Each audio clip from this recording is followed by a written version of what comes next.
एक छोटे से कस्बे में समीर नाम का एक लड़का रहता था। बचपन में पिता की मृत्यु हो जाने के कारण परिवार की आर्थिक स्थिति बड़ी नरम थी। समीर की माँ कुछ पढ़ी लिखी जरूर थी, लेकिन उतनी पढ़ाई से नौकरी कहाँ मिलने वाली थी। सो घर घर बर्तन मांज कर और सिलाई बुनाई का काम कर किसी तरह अपने बच्चों को पढ़ाया लिखाया करती थी। समीर स्वभाव में थोड़ा शर्मीला था और अक्सर चुपचाप बैठा रहा करता था। एक दिन जब वह स्कूल से लौटा तो उसके हाथ में एक लिफाफा था। उसने माँ को लिफाफा पकड़ाते हुए कहा, माँ, मास्टर साहब ने तुम्हें ये चिट्ठी भेजी है, जरा देखो तो इसमें क्या लिखा है।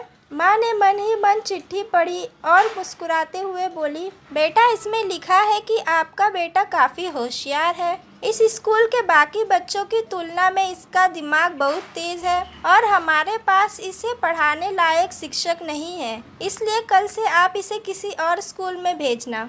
यह बात सुनकर समीर को स्कूल न जाने का दुख तो हुआ, पर साथ ही उसका मन आत्मविश्वास से भर गया कि वह कुछ खास है और उसकी बुद्धि तीव्र है।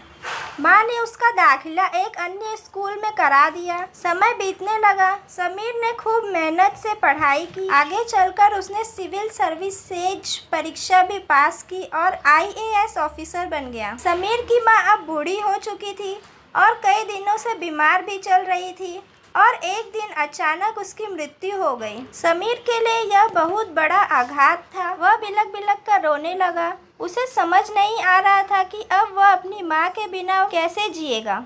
रोते रोते ही उसने अपनी माँ की पुरानी अलमारी खोली।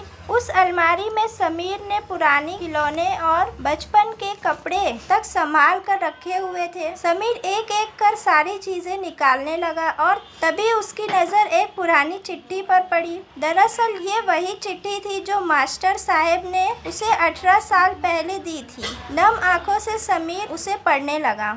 आदरणीय अभिभावक, आपको बताते हुए हमें अफसोस हो रहा है कि आपका बेटा समीर पढ़ाई में बेहद कमज़ोर है और खेल कूद में भी भाग नहीं लेता है। जान पड़ता है कि उम्र के हिसाब से समीर की बुद्धि विकसित नहीं हो पाई है, अतः हमें इसे अपने विद्यालय में पढ़ाने में असमर्थ है। आपसे निवेदन है कि समीर का दाखिला किसी मंद बुद्धि विद्यालय में कराएं एवं खुद घर पर रहकर इसे पढ़ाएं। समीर जानता था कि भले अब उसकी माँ इस दुनिया में नहीं रही, पर वे जहाँ भी रहे उसकी ममता, उसका आशीर्वाद सदा उस पर बना रहे।